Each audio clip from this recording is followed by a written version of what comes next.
Colleagues, it's a great pleasure. Sorry for the technical problems. Rokhaya, I could hear you clearly. Thank you so much for the introduction. I'm glad to be here. Due to time, I think I want to dive straight into my presentation, then we can have discussions. Let me share my slides. Thank you, Prof. Collet. Now, can you see my slides, Rokhaya? Yes, absolutely. Lovely. Thank you, colleagues. It is really a great pleasure for me to present on this platform, particularly on a subject that I so much have passion for. Today's presentation will mostly be looking at the theme of trying to build capacity and networking in pharmacogenomics across the African continent. So I will get you through my presentation, but I will be trying to answer three main questions of who are we as African researchers, as Africans, and as African pharmacogenomics interested people, as well. Why should we be bothered about pharmacogenomics? And also, what should we do if we are bothered? So I will take you through, and at the end, then we can have a discussion. I will try to be quick. So if you look at us as we are as part of the global community, we need really to understand who we are in order to appreciate what ought to be done in pharmacogenomics. Some people will tell you that there's a lot of work that is happening in the US, there's a lot of work that is happening in Europe, but I will show you that it is important that work in genomics is also done on the African continent, on Africans. If you look, Africa is the home of humanity. Humans originated from Africa. Africa exhibits the greatest genetic diversity that you can see. If you look, most of the population, populations across the world originated from Africa, but only a fraction of the populations migrated out of Africa, leaving Africa with the greatest diversity. If you look into the peoples of Africa in terms of phenotype, you will see actually a cross-section of different phenotypes that actually speaks to the underlying genetic diversity. This has been confirmed by work that we've done over the years, which has actually shown that when you characterize sections of the genome or across the genome, and you compare populations of European, Asian, and African populations, you will find out that they will isolate into the different groups. However, when you further analyze the African population group, you will find out that it is hugely diverse. So it is in this huge diversity that is often missed when genomics is used in health, because the fraction, most of the trials that are done in terms of drug discovery are done either in European and Asian populations, and they miss a lot of the diversity that we find in African populations. If you look in terms of disease burden, if you look at the total cause of disease burden, if you look and compare African populations, you will agree with me that Africa has got a different disease profile when you compare it to either European and American populations. The African populations actually have got largely an infectious underlying disease burden, with an increasing non-communicable burden, which actually is different from when you look at Europe, which has got mostly a non-communicable disease burden and very little of the communicable disease burden. This is quite very important in the field of pharmacogenomics, because when we look at pharmacogenomics, we are looking at the intersection between the drugs that we use for the treatment of this disease and the underlying genetics. So already you start to see that here we are premising who we are in terms of the profile of the diseases that we encounter in Africa compared to the rest of the world. breaking it further down, you can actually see that the top diseases that you find mostly in African populations are not the same as those that you find in the northern hemisphere, which already shows you that even on the genes that are going to be targets for treatment, if genes that are going to be the sources for enzymes to metabolize drugs, we are at times looking at different targets. So this profile is very important when you talk about pharmacogenomics, because now we want to really make sure that the work that we do is speaking to the likely drugs that are going to be used in the African population. Here I give you some of the data that we've generated over the years, which shows you just a few enzymes that metabolize some of the drugs that are commonly used in treatment. Here I'm showing CYP2C19, CYP2D6, NAT, N-acetyltransferase 2, GST, M1 and T1, and CYP2B6. These are the enzymes that metabolize most commonly used drugs. Below them, I'm showing here the variants that can happen in these genes. And these variants actually affect the activity that it can be obtained from an enzyme that is made from each of these genes. What I want to draw your attention to is that when you look at the populations here, the top populations here are non-African populations, while it's those from here, we have included the African Americans. You see populations of African origin.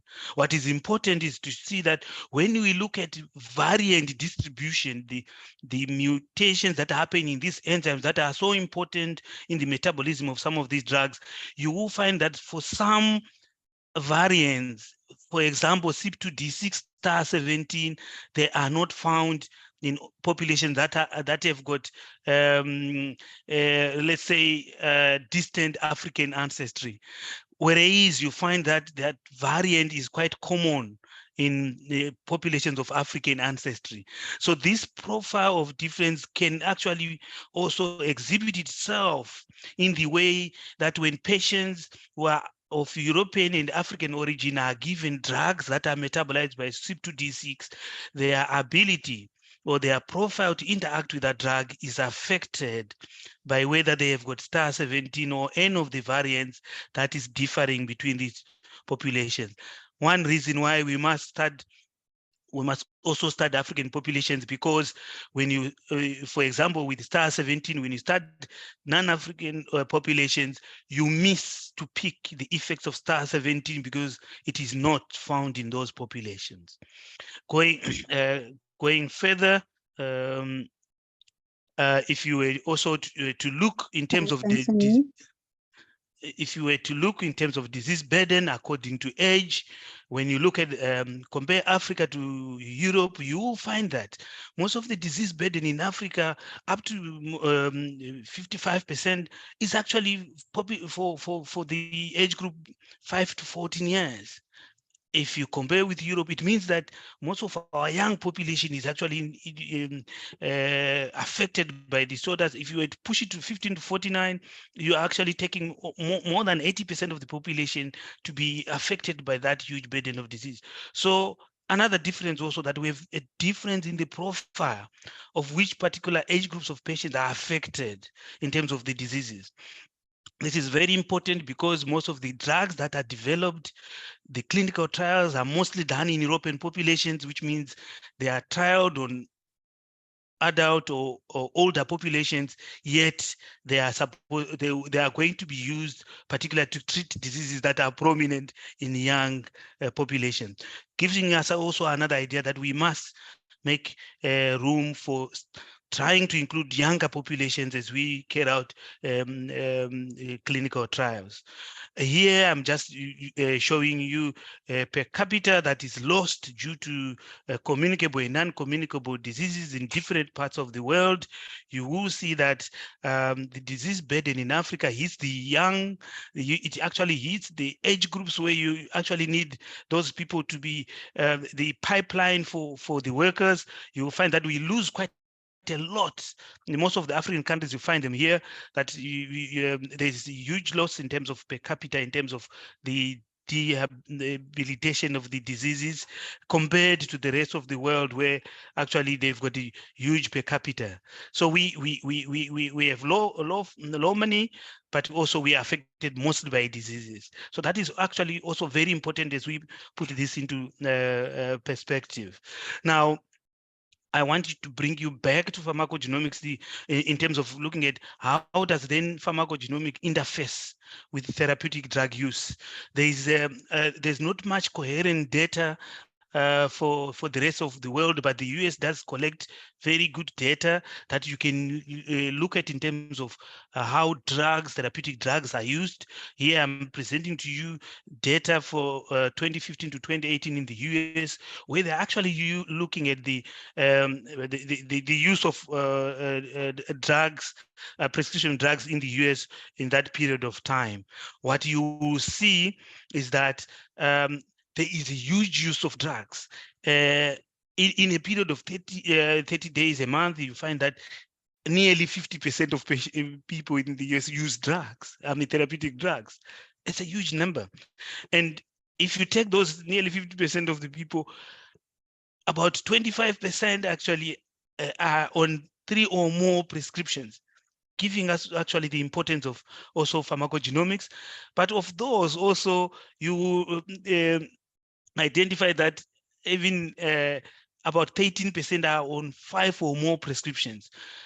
And we know that drug-drug interactions is a huge issue, and pharmacogenomics is one of the pillars that can actually help us tease out which are the drugs that are likely to interact so that we can use alternative drugs.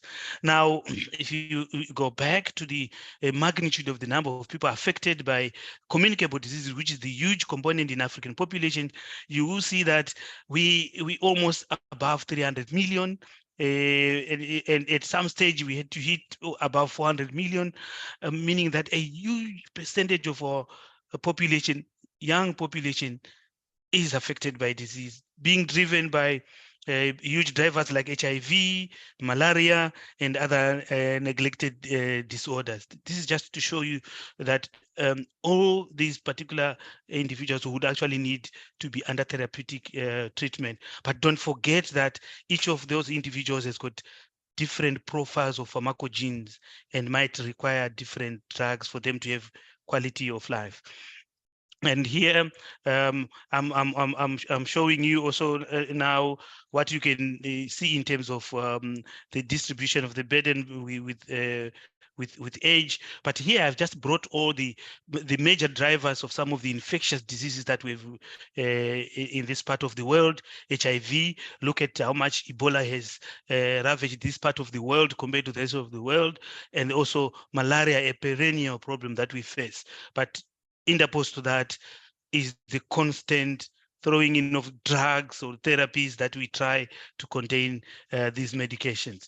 So if you, just to reiterate one of my earlier points, that most of the drugs that we find now being used across the world are developed through clinical trials in Western countries. But I've highlighted that the age groups of people affected is different, the underlying genetics is different, the diseases that are in different places are different.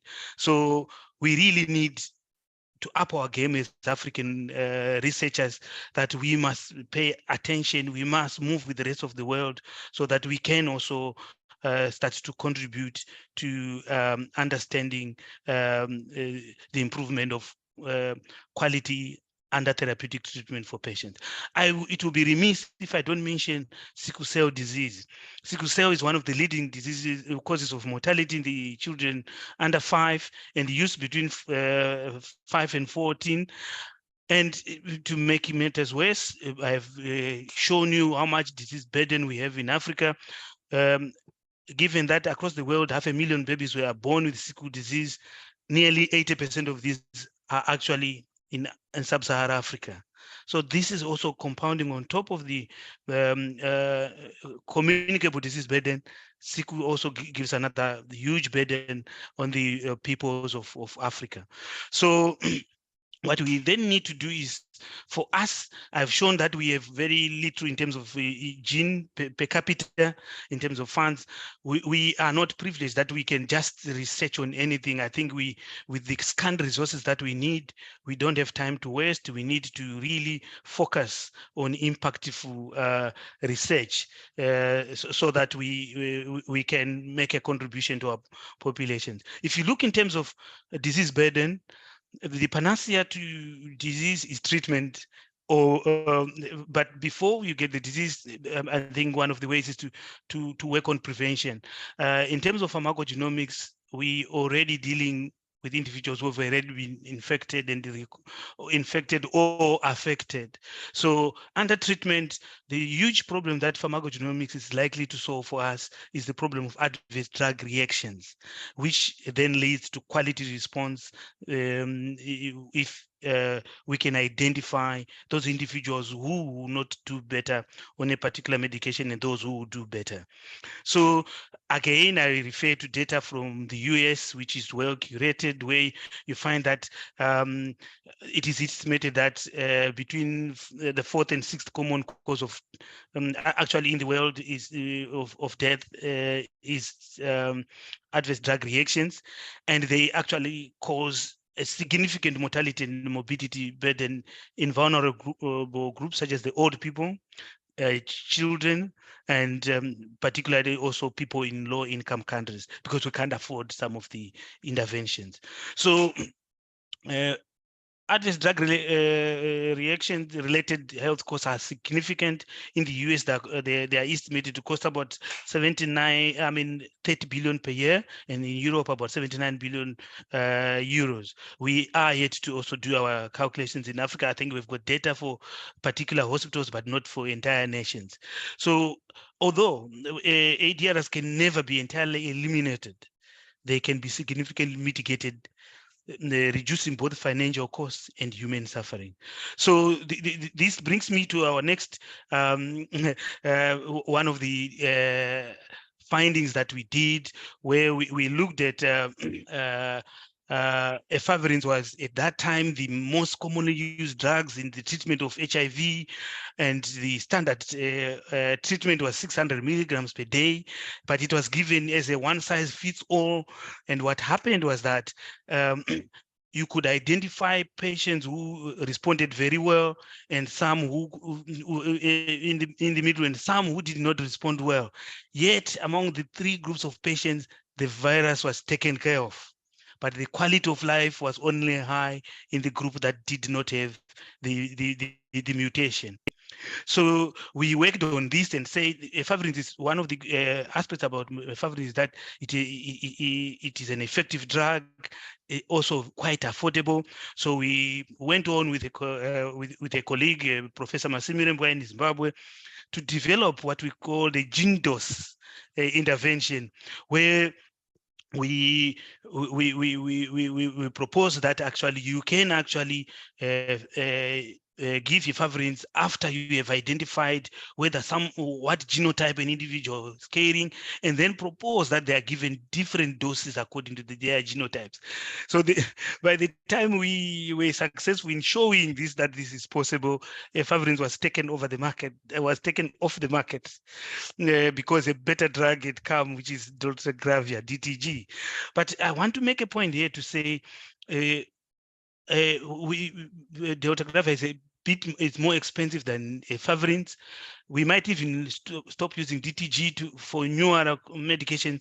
But I think this is evidence where you can show that using pharmacogenomics, you can actually rescue cheap drugs that are effective, given that the population that are targeted, especially for HIV, are populations with very low per capita.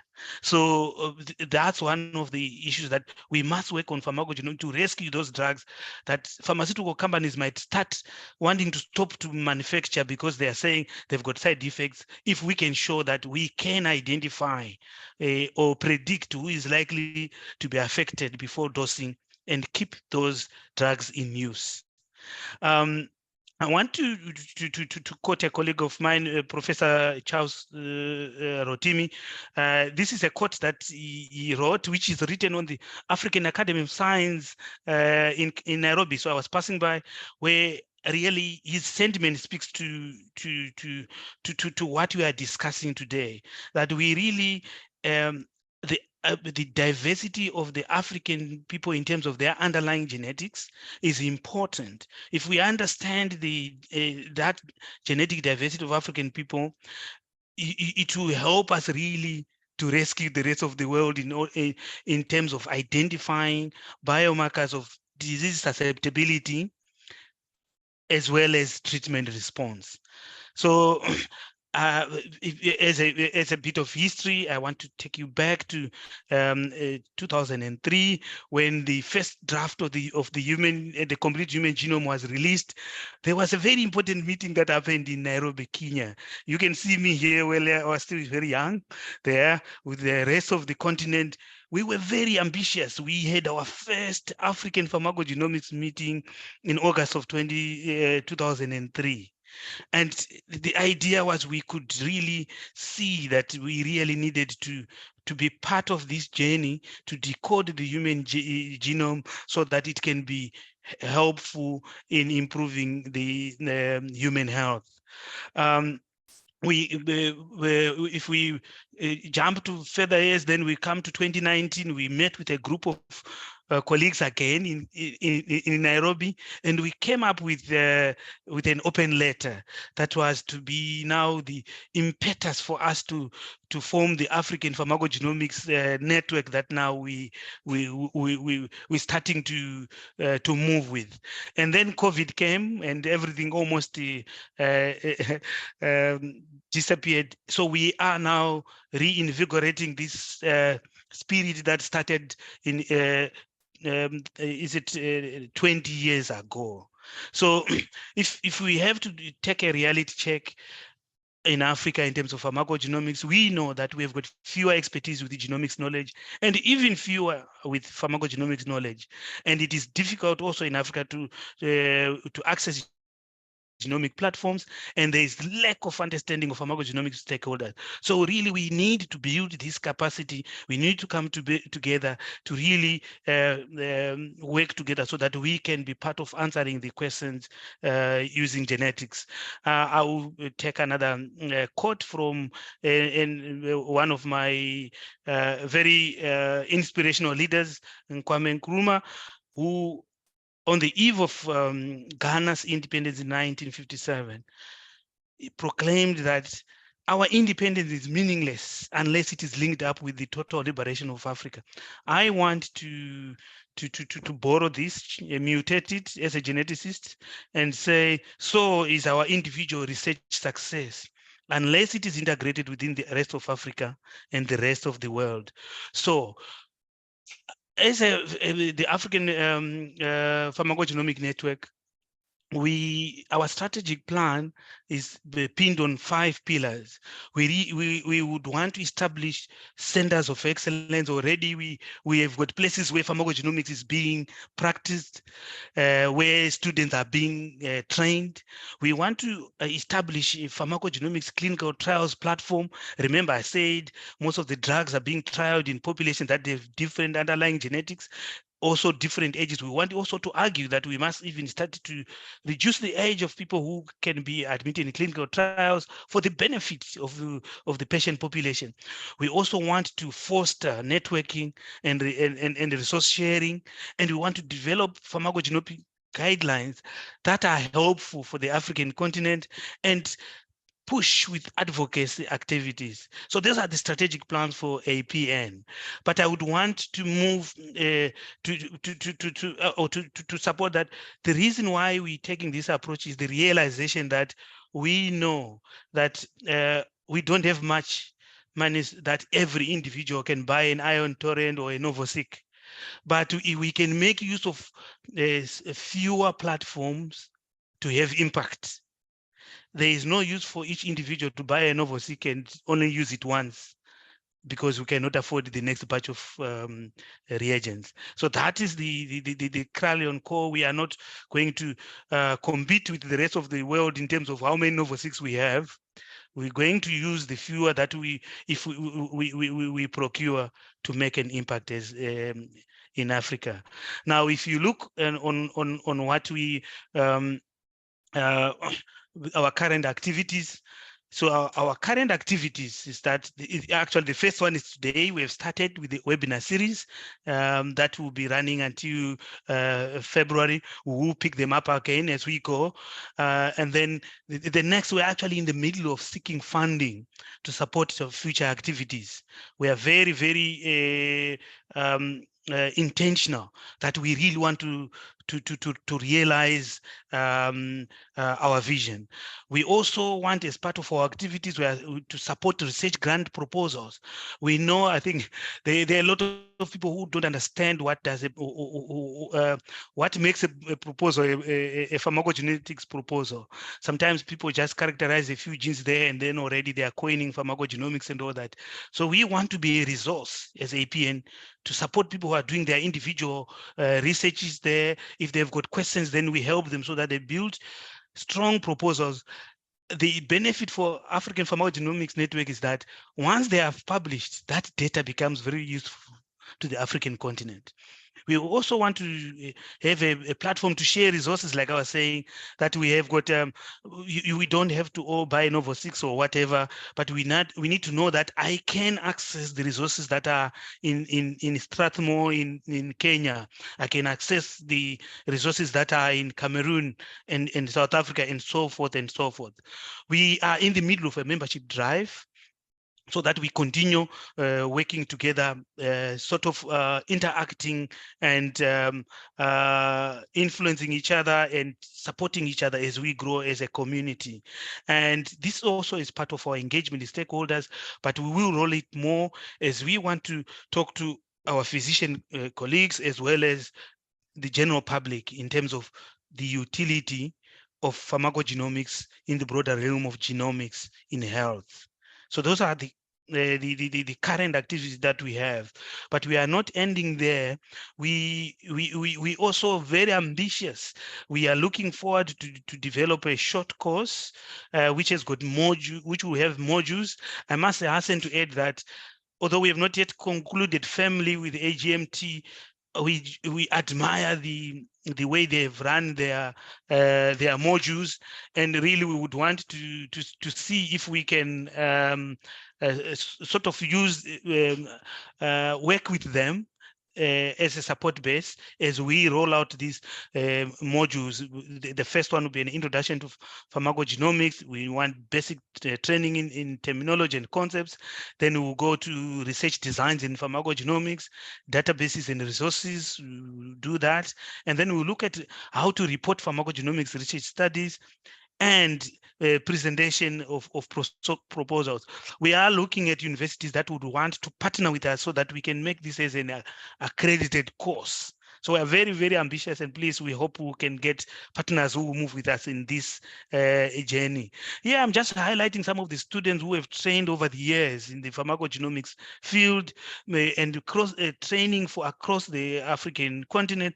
This is not all of them. I just picked a few of them that are there. So to show that actually we can do it, because we are doing it. But I think with more support and working together, we can actually bridge the gap where we can have more expertise in pharmacogenomics or genomics in general.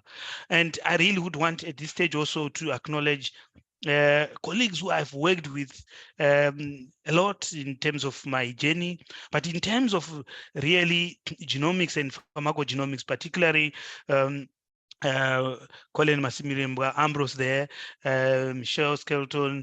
We've started working together with Mohammed.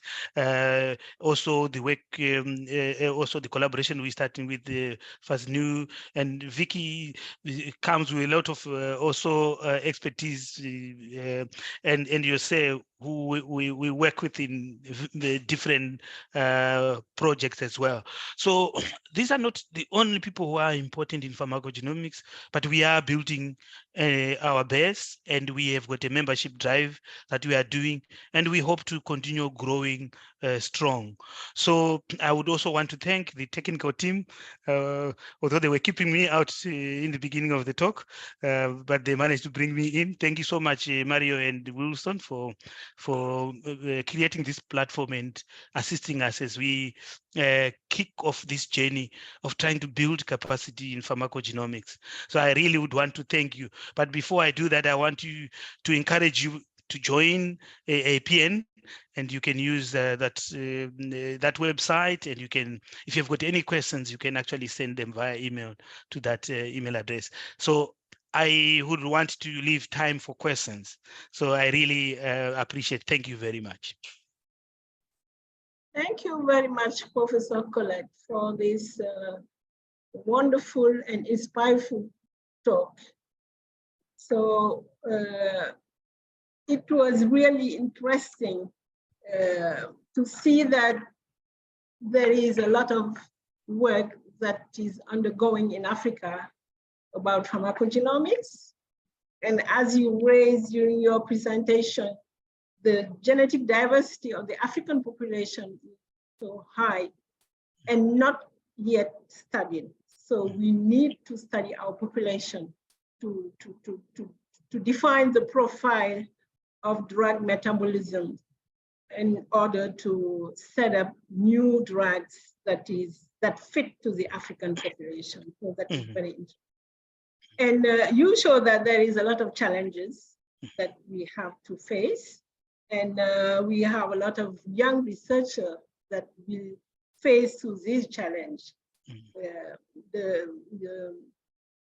I know that you are very engaged in supervising students, graduate and postgraduate students. So I'm sure that in the following years, we will have a good team of African researchers in pharmacogenomics to tackle these problems about all infectious disease that have a huge burden in African population. So now we can open the Q&A session.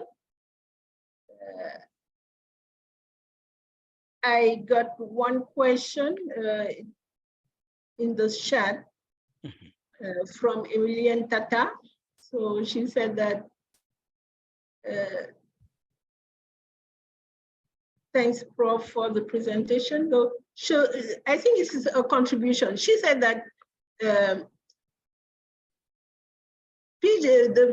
pharmacogenomics is not directly linked to sickle cell gene therapy. So what do you think about that? And interesting, remember the genes that we call pharmacogenes, they can play a role that is either activating or inactivating. So if you're thinking of gene therapy, sometimes we might even want to go in there and correct that gene so that you have got a working enzyme.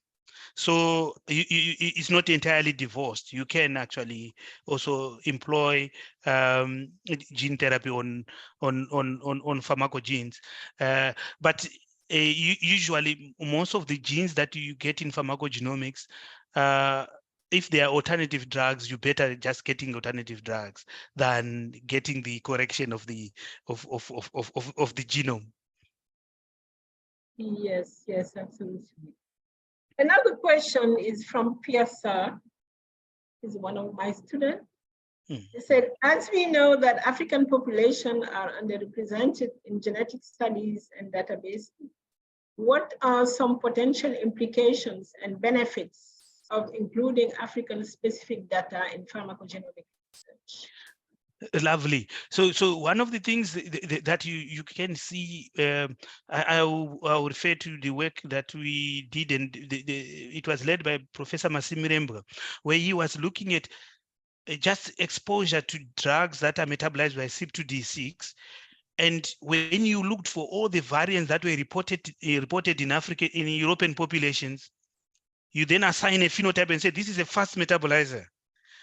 But when he assigned fast metabolizer status to African populations, their phenotype in terms of how they were breaking the drug was actually poor metabolizer, which means there were still some variants in the African population that were not captured in the European population. So the importance of studying African population, that we will discover more variants that are still hidden, that have not yet been reported, because we've mostly studied populations that are not as diverse as African populations. That's the importance of it.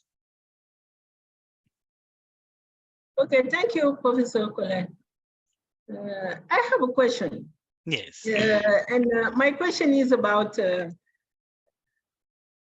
CYP2C8. Yes. That is associated with drug metabolisms used for malaria. Yes. So what are have you worked on that? And what are your experience about the mutational profile in African population? I ask this question because in a small study that we started in our lab, yes, we see that the allele 3 yes, of CYP2C8 is very quickened. The frequency is about 50% in Senegalese patient with adverse reaction to the use of ACT. What do you think about it? You are very right. So we just graduated a master's student from Ethiopia who was resident doing his work on pharmacogenomics here in our lab. So he just finished his master's, he's completed. He looked at CYP2C9 and other genes in terms of their contribution to the pharmacogenomics of antimalarials. And yes, we pick some variants actually that make individuals who carry those variants, or most of the time you actually see that they report adverse effects. So we have not yet published that data, but we will package it. Yes, it's an important gene in terms of anti-malaria metabolism. Okay, thank you, Prof. So I will follow up with you. Lovely. Thank you. Another question from Arina Ondadza. So what role can early career researcher play in strengthening the success implementation of the APN? Is there a way of starting a committee lead by early career research to support the main organizers of the APN? It's a very important question, Arina, and congratulations, Arina. She graduated last week with her PhD on the pharmacogenomics of warfarin. She has now taken a postdoc with one of the major funders we have here. Yes, I think it's not even to support this. We starting these initiatives. Young emerging researchers must actually come and take them over. That's the call. We are using our connections and all that. You come and take over and run them, because you have got a different agency. And it will be very interesting for those who are interested to come in and say, this is our work, we want to do it. So you can't be relegated to supporting. This work is ours together, and particularly the young researchers. So yes, APN is calling. Let's work together. Come in and push what you want to see happening, so that we grow this society. But what you must also look at is, one of the things we're doing is we are applying for funding. We want the funders to be able to support us so that we can retain these young people in Africa here doing the research in Africa. Because the table that I showed you of those PhDs, I think half of them are already in the US, because we cannot retain them. So that's one of the things that we want to do. Or sometimes they're frustrated that they have learned so much, but they can't do anything because there's no money to do their work. So if we work with centers of excellence, we can be able to support each other so that quality work is still done, so that you can start to grow as a young researcher and you don't have to go to out of the continent. Thank you. Thanks, Professor Collet. You are absolutely right. I think that, as we say, Africa cannot develop without Africans. So young, and particularly in research, young researchers have to be in Africa and work on the topics that are of interest of the African population. So thank you for that. I have another question. It's from Emily and Tata, the first question. So she said she was asking if sickle cell gene therapy has been implemented in Africa. Come again. What is the question? She said if sickle cell gene therapy has been implemented in Africa. No, not that I know of at the moment. I know there's a lot of work that is happening, and also if you look, one of our supporters for one of our groups, the colleagues who work with Professor Honkam and others, they've got a huge network on sickle cell.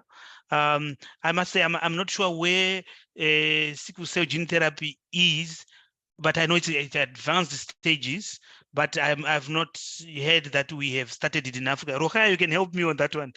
Do we have any, do you think it has been rolled out in Africa? No, I don't think so. No. From the last discussion I had with one of my colleagues working on sickle cell disease, they didn't start yet.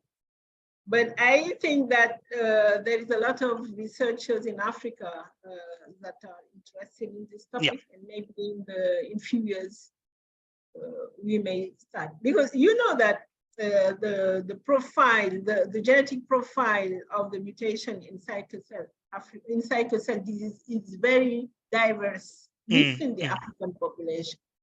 So even if there is a gene therapy, it could not cover all the variants that are involved.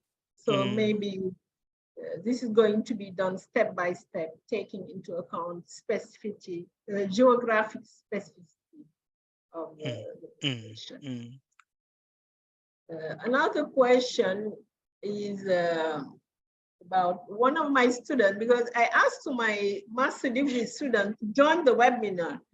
Yes. To complete their knowledge and skills about pharmacogenomics. Yes. So she asked about how to validate the pharmacogenomic studies in terms of ethics.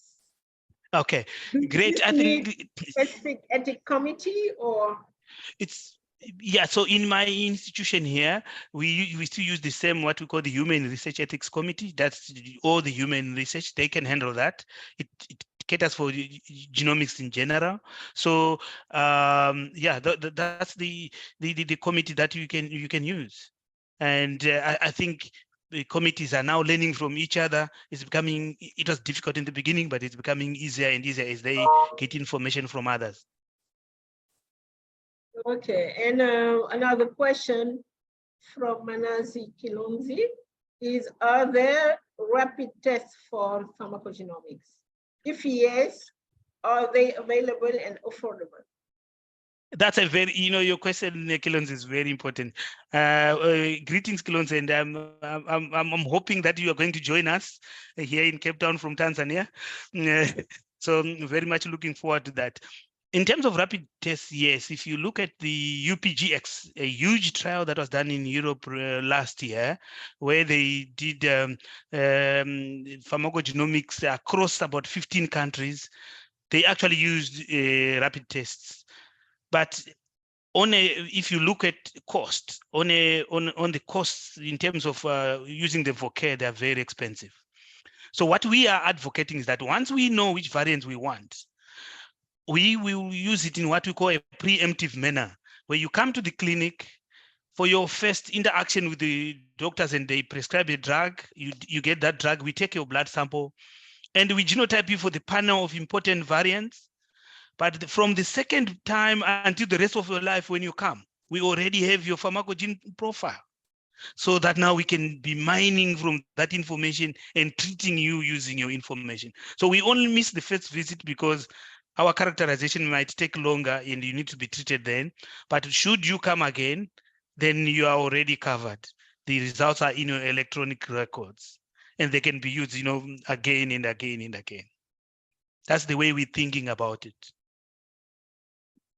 Thanks, Professor. So the last question, I think will be from me about the APN.